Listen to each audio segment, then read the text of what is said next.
Hello, everyone. Welcome back to the Black Remembering podcast, where we highlight the heavy and the hope. This Juneteenth season, we're wishing y'all a very happy Juneteenth.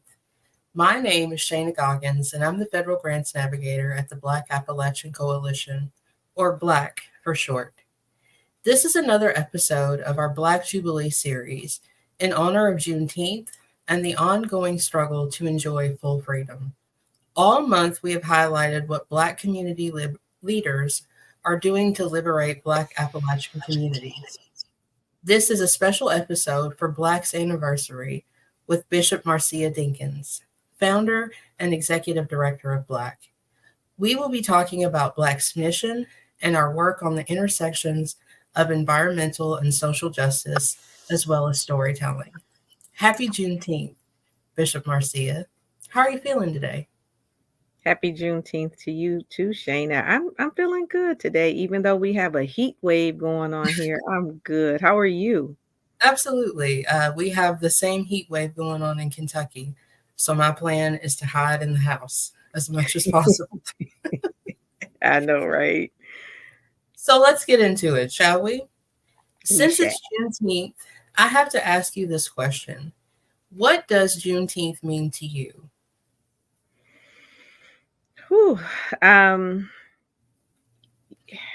Yeah, Juneteenth is, we talk about it, from the place of freedom. But it's also this place of knowing, because it was not articulated to those who were still enslaved, that they were free. And so not only is it about the liberation, but the knowing of the liberation, it's about the feeling, the embodiment. But it's also a place of this vast confusion because you just don't know, I'm free. So what do I do now? Where do I go? But it's also, and it's a place for us to, I think, a place for us to rest in the knowing of the fact of how liberation can be two things. Number one, it can be granted, but then two, it can be withheld, but it can never be stopped, because of how people were able to move it, to the point of getting the message to those enslaved Black individuals to let them know that they're free. And so it's about celebration. It's about Black voices and joy. I think it's also about confusion and clarity. And, what's next? Absolutely. And with all of those things in consideration, how do you celebrate Juneteenth with your family and in your community? We tell stories, and I generally try to remind my children of where we have come from. And the fact that if you don't articulate, and you'll hear me say this often because I'm a firm believer, and if you don't articulate it, then it doesn't exist. And if I don't articulate our history, if I don't articulate the ways in which we have stood and endured, but also letting them know that the past, the present, and the future is a thread of connectivity, and we're a part of that thread. So just reminding them, in my community, it's celebrated in different ways. Some people do it as a picnic, others have done it as just different events. I don't have one way in particular that we do it, other than the fact of the declaration of our emancipation or our liberation, from the issues that we were succumbed to. Absolutely. You've provided me the most excellent segue for the next question that I have. And given that you define Juneteenth as an acknowledgement of liberation as well as a celebration, and adding in that there's a really essential component that includes storytelling, tell us the story, if you don't mind, about how and why the Black Appalachian Coalition was created. Oh boy, you about to get me in trouble. We're all here for But really, BLAC was really started because of the fact that I sat in many different spaces and at many different tables. Um, and what I realized is that I felt as though we were an afterthought. All of these organizations came about and they were talking about the ways in which climate and environment, could be um, the solutions, to their communities. And I'm like, but we all don't live in your community, and so at the end of the day, it was about looking at the missing voices who gave great contributions, to the region, but yet they are, we're constantly excluded and invisibilized from the conversation. We started out, and I actually started out working, well, volunteering, I should say, um, with another organization, Reimagine Appalachia, and was supporting them in their work. And we still do, we support one another. But I was the head of the Racial Justice Committee, and it was only 2 Black people there, and I was like, wait a minute." And so in having conversations with them, it was like, "We should have a Black caucus," and, things like that, and they were totally in favor of it. But it really morphed off into, or birthed into, the Black Appalachian Coalition, because I also felt like while people were raising up the conversation around good paying jobs and union jobs and the worker, there was another conversation that had to be had. And, one was like, who is the worker? How are you defining the Black worker? How does the Black worker come into the conversation? And not only that, we don't want just good paying jobs. We want investment into our communities. People are business owners. And how do we bring these entrepreneurship, opportunities? And how do we create the space, for us to be seen and heard? And creating our own table. And so Black really, was birthed, for all of those reasons, but more importantly, giving us the space that we need, because Black stories need to be heard, and Black people need to be seen, and Black people need to be invested in. Absolutely. That was a whole word. I don't know why I don't know why you thought that would get you in trouble. Because that's absolutely what we wanted to hear. So thank you for sharing that. You're welcome. Given that this is a double duty conversation, if you will, in that we want to acknowledge and celebrate Juneteenth, but we also want to talk about Black, would you mind sharing some of the issues that we are working on, specifically in line with what you shared regarding the liberation of Black Appalachian communities?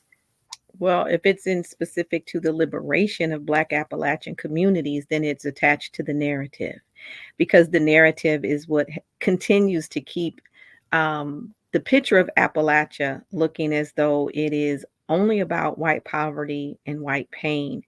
And it is also the political lever, that gets people, elected officials elected. And, what we have to do is really tell a different story, and bringing us into, the story. And so I think if we're going to talk about um, liberation, we have to have a narrative and bring in the stories that liberate us, because liberation doesn't always start off collectively. It's individually, and then it builds into a collective conversation for our collective liberation. And so the work that we are focusing on is telling the story of impact, telling the story around the harms, health harms, social harms, political harms, racial harms, all of the harms that we experience at the intersection of all of the isms, but understanding that he who holds the narrative holds the power. And so our goal is to dismantle the whitewash narrative that's attached to Appalachia, to build the power that we need to have, not just for one set of people, but all of the people who are there. We do believe in solidarity. But at the end of the day, our work is rooted in amplifying those voices and telling the accurate accounts of those stories for racial justice and equity, not just for the sake of healing. Yeah, well, I'm trying to surveil my words, but I've said it in public before. I don't want to keep fighting for the white middle class to survive, or to thrive. We need to fight for we've been fighting for our survival for a long time. We need to fight for our thriving. And so that's what we're working on, and improving our quality of life from our trauma burdens to our community burdens. Absolutely. I'm sorry to sit here like the Cheshire cat, just grinning and nodding, because as a Black Appalachian, I really appreciate that you are mindful of that message, how that, the words that you use and how that comes across, but then also equally smiling and nodding in that there's really no way to kind of continue to sugarcoat that. And for Black Appalachians or other marginalized Appalachians to be able to achieve the type of liberation that you speak of. So that's just me, just nodding in agreement. No, In that, yeah. go ahead. No, I was just saying I agree. And I lived along, some years back along the Ohio River Valley as well. So I clearly understand the importance of the identity work and the story work that we do and embracing it, because if we've been in an identity crisis far too long, and we have to know who we are and the value of our voice and who we are, especially in place-based work as well as regional work. So just appreciating you as well for being a voice in the community. Thank you. Uh, Given that both of us live, work, reside uh, within the Appalachian region, talk with us a little bit more, if you don't mind, about some of the barriers that you have encountered as you have worked to reclaim the long history of Black people in Appalachia. um, I'm laughing because I'm laughing because my mind is just going back to um, people calling me and saying, "We didn't know it was a Black Appalachian Coalition." I've had people call me, or others to send me like messages through Messenger or Facebook and say, "Can we have a white Appalachian coalition?" Really being facetious, and then constantly sending me like all of these question marks, like I'm supposed to like engage in their frivolousness. Um, so I think part of the some of the barriers is as I was saying earlier, it's around identity and it's the acceptance of, because really Appalachia comes with its own set of issues. There's the harm, there's the slavery, there's all of the assaults that has happened across the region. Not to mention how when the missionary movement took place, and initially Black and white people were living like in this abject poverty, and the Appalachian Mountains were actually this dividing line to say, they don't come to us and we won't go to them. And then when the missionaries went there and they saw like, hey, Black people and white people are living in the same poverty, um, then they wanted to kind of save both. And ultimately it turned out that white people came in and they started saying like, oh, these are my brothers and sisters, and so they're savable, they can't live like this, they're living like the Black person, we can't have that. And it switched over to the missionaries trying to bring Black people along, but ultimately Black people stayed Black people and Appalachia became white people.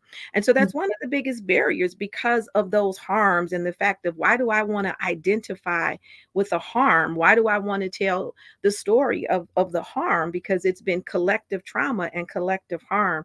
So sometimes those are the barriers, not wanting to tell our story, not wanting to identify and align with the total self, and really just kind of trying to shave off, those parts that are comfortable.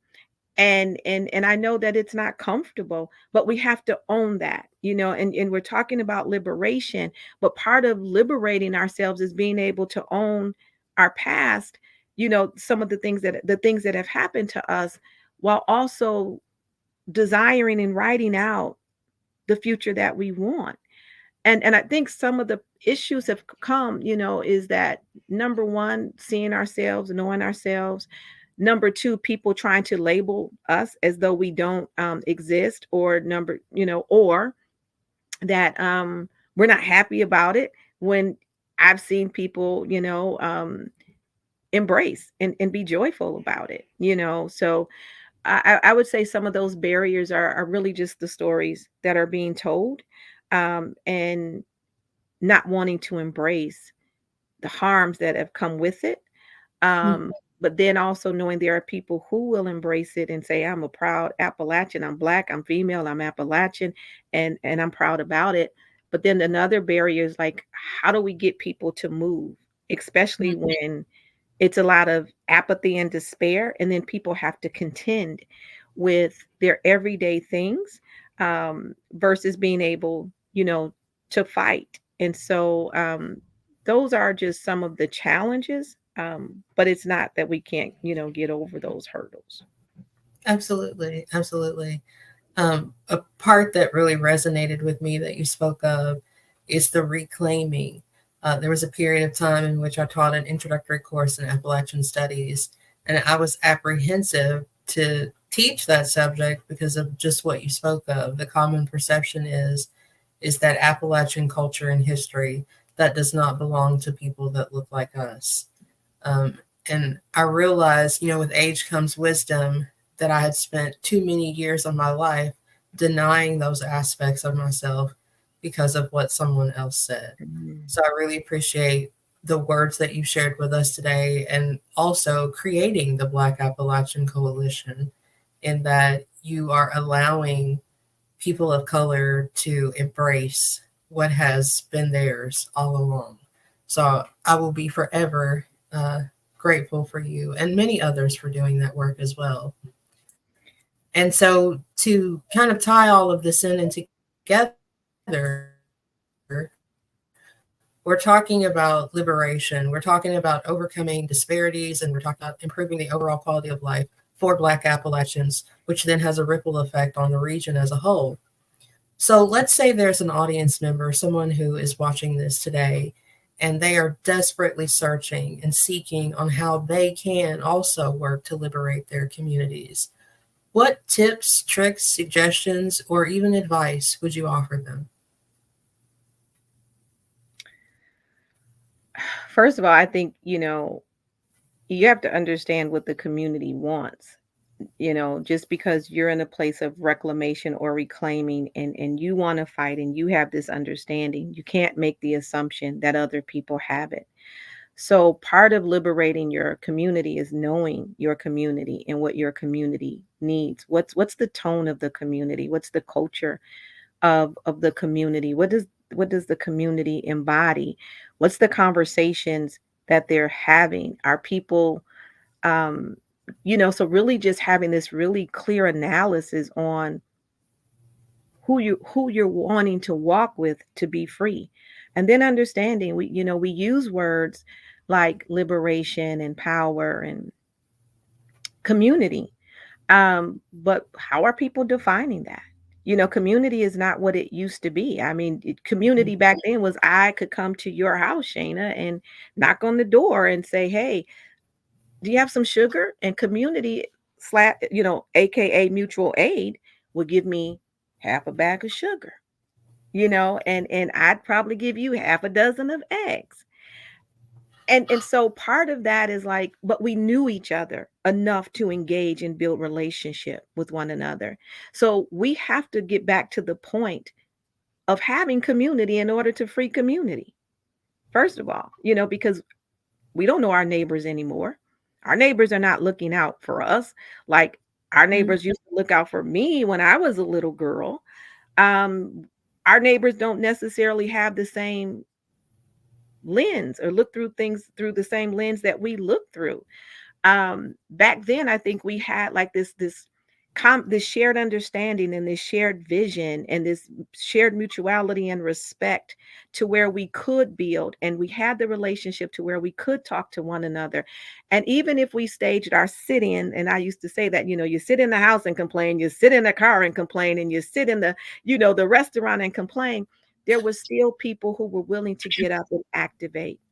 And because that person got up and activated and they knew where they were at and who they could activate with, they were successful in it.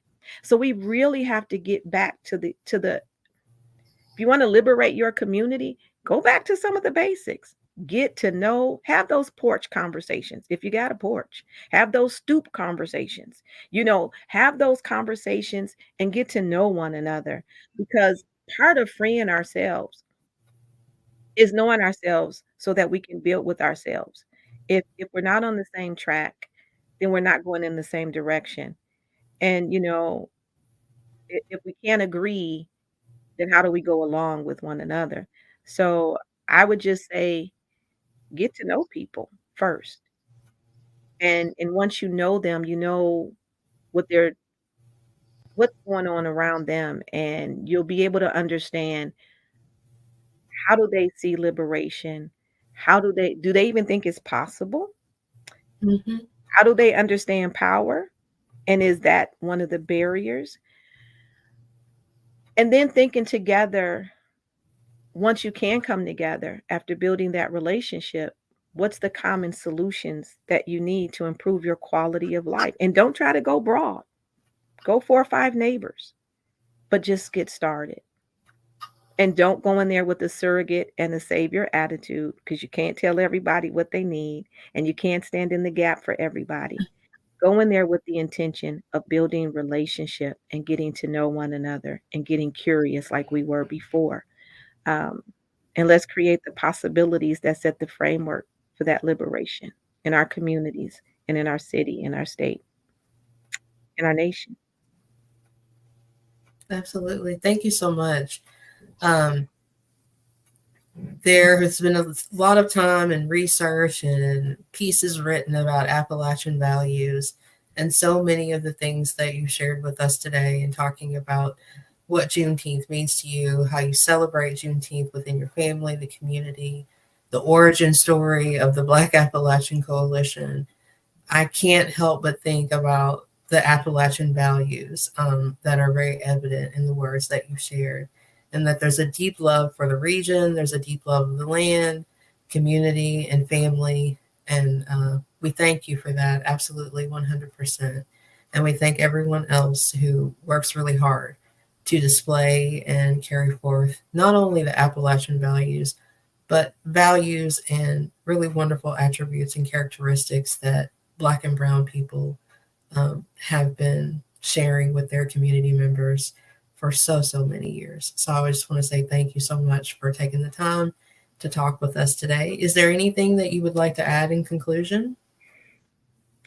I think you said black and brown. I think there's no thinking. We need to add indigenous there, Native Absolutely. American, because we still continue to, um, you know, not us, but I'm just saying there are still people who are pushed out of the story. And, back then you had Black Americans marrying Native Americans. And so it's a beautiful array of diversity or um, beauty racially.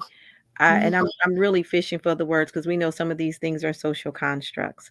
Right. Um, but there is a beauty that of a story that's not being told. And again, I implore everybody, share your story, Yes. tell the story. Um, and and own who you are. We talk about our authentic selves. Well, if this is part of being your authentic self, be authentically, unapologetically who Yes. you are. Because if you don't tell people who you are, who will? If you don't show people who you are, who will? If you don't fight for who you are, who will? If you don't move to liberate yourself, who will? If you don't stand up and really say, I'm going to change the story to help my people, who will? Because we already know the danger of single story. We've been seeing it for so long, and we have been judged by the single story. And so now I just want to say to everybody, I challenge you. Let's change the story, and let's create a universal hum so that when we walk in the room, when we walk in the spaces, they recognize our sound and know that that's a sound of power, that's a sound Mhm. of liberation, and a sound of declaration and unity. Absolutely. And thank you for reminding me again. We get accustomed to speaking about things and thinking about things in a certain way. So thank you for reminding me to be conscious to include the various spectrums and diverse components of our story. I appreciate Mhm. that's one of the many things I appreciate about you. is your level of accountability. So thank you. Oh, thank you. I Thank hope you have a wonderful, wonderful day in the Juneteenth and all the days that follow. Same to you. Thank you for having me. Absolutely.